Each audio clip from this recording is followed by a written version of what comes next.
श्री माता जी गौशाला से सभी भक्तों को राधे राधे। जैसा कि देख सकते हैं आज भगवान कबूतर बन के हमारे समक्ष आए हैं और ये बहुत छोटा है, इसके पंख आ गए हैं, लेकिन आप पास से जब देखेंगे तो देखेंगे अभी भी पीले पीले इसके रोए हैं। अपनी माँ के साथ उड़ना सीख रहा था। माँ तो उड़ के चली गई पर ये ज़्यादा दूर उड़ नहीं पाया और नीचे गिर गया, ज़मीन पर ही गिरा और घबरा गया बहुत ज़्यादा।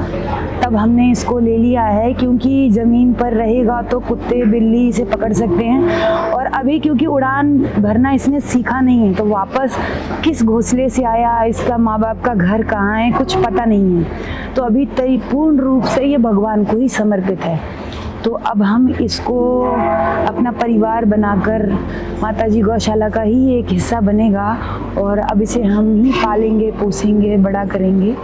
अब ये जो देख रहे हैं इसका पेट है, ये अभी माँ ने इसको इतना खिला के भेजा है कि पेट में पूरा खाना है, लेकिन शाम तक ये पेट खाली हो जाएगा।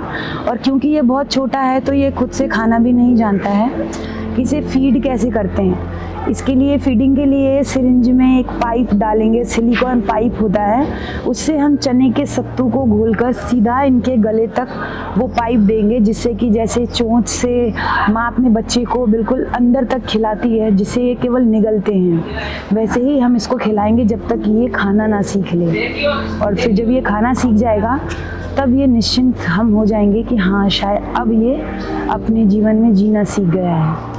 जब ये हमारे पास आया था तब ये 20 दिन 25 दिन का था और तब हमने इसको कम से कम 2 हफ्ते तक सत्तू सिरिंज से ही खिलाया था, जैसे इनकी माएँ इन्हें खिलाती हैं।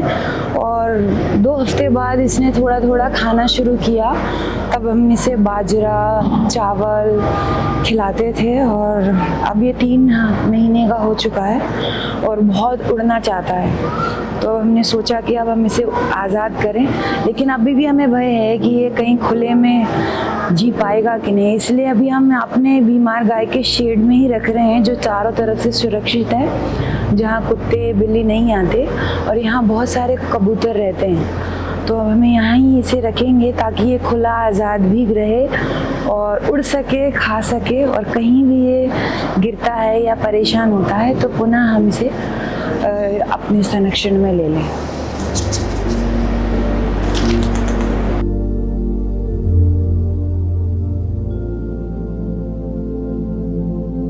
शाबाश।